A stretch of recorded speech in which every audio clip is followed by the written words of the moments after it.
Let me show you what a leaky HVAC system looks like.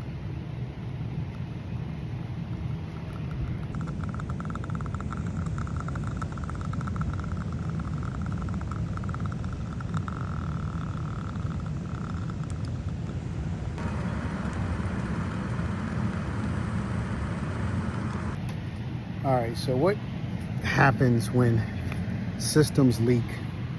We're in an attic, so in the summers of Atlanta, this thing will get up to 120 something degrees, and the AC is blowing out cool air 50 below. I'm sorry, not 50 below, but below 50 degrees, and both of those temps are mixing and creates condensation, moisture issues, potential microbial growth, etc.